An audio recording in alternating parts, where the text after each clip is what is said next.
Good morning, it's Jamie from Better Fitness Marketing.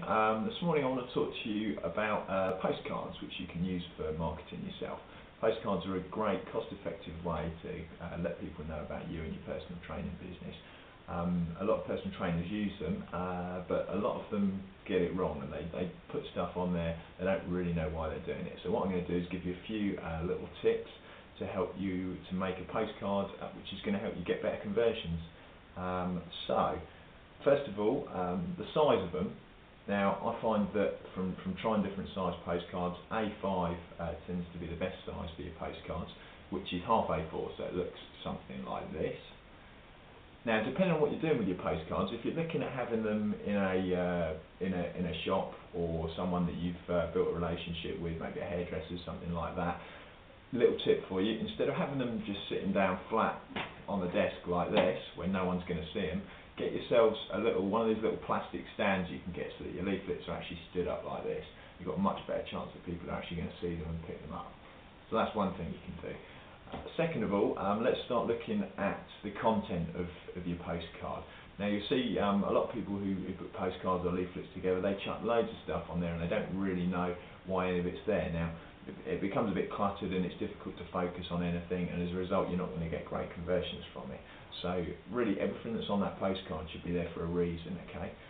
So if we start from the front of your postcard and at the top there, now what you want to do is you want to start with a really strong headline that's going to catch people's eyes. The point of the headline is to enter into the conversation that's going on in that person's head and make them want to read on and find out more about your thing. So I was looking at a few the other day and I found a really good headline that a guy used who's a personal trainer.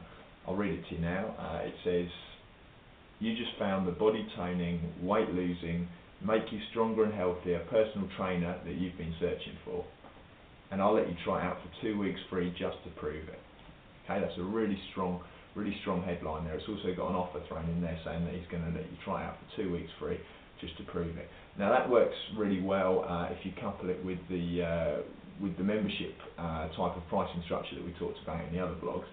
So you know, if you're signing people up to a 6-month contract and they're paying you monthly, then by giving them 2 weeks free, you're just effectively letting their first month's membership to your personal trainer be half price. So it's an easy offer to do. The next thing you want to do on there is use the principle of scarcity. Now this is talked about at length in a really good book that you might want to read by Robert Cialdini called Influence, the Psychology of Persuasion, which is just there. Now in here he talks about scarcity as one of the key principles, and it's basically talking about when something's rare or limited, people want it more. So a great little tactic you can do to put on there is for your 2-week offer, you can put something along the lines of only available to the first 20 people, don't wait and miss out, or something along those lines to try and get people to call to action quicker rather than hanging around. And that works really well. It's definitely going to improve your conversions by having a scarcity line on there. The other thing you want to have is some social proof on there. Again, talks about this in the book, Robert Cialdini. Social proof's really strong, so you want to make sure again you've got some good before and after pictures. Have one on the front there, a really strong before and after picture with a little testimonial underneath it from one of your clients, you know, saying about the results you've got. With your testimonial, it's important as well to have a little headline for that as well. So you know, you might have your testimonial written in small underneath, but underneath, on top of it, have a line, you know, maybe Sarah lost 37 pounds training with whoever, you know, something like that, which is going to catch the eye and then make them want to read the rest of it.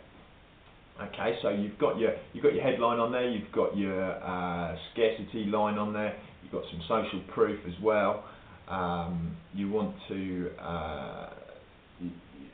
have a call to action, so that's what you're leading towards. Is you want to choose what your call to action is going to be first of all. So you don't want to have too much stuff on there. You don't want to have a website address and a phone number and 6 different things they can do, because then they're confused and they're not going to do any of them. Yeah. So you want to decide what is the purpose of this leaflet? Am I trying to get people to phone me? Am I trying to get people to go on my website and sign up to something? Whatever it is, choose one thing and make that clear at the bottom of it, so that when they've read through to it, they know what they've got to do next if they want to take advantage of that offer. So it might be, call me now on such and such a number to be one of the people to get the 2 weeks free or something like that.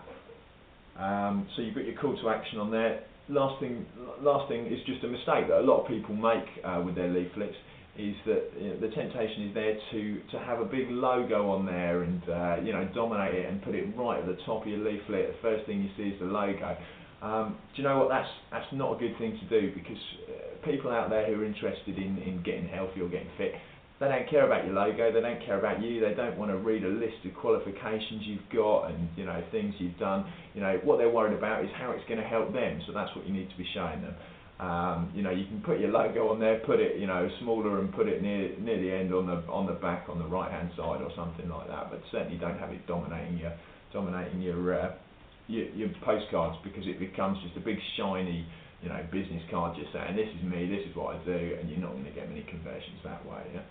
Okay, so if you put some of those tips into place, hopefully that's going to help you to get some better conversions off your leaflets. Another little thing I was going to say on there quickly before we go, something that worked really well for one of the trainers, is you put a stop sign, like a stop sign, a road sign. He put a picture of that at the top and found that his conversions went up by about 15% just by doing that against not doing it. Just in the top left hand, so before the headline, a big stop sign like that, and that made people read it. So maybe worth trying little things like that. But hope that's helped today, and good luck getting some more conversions from your postcards. Cheers.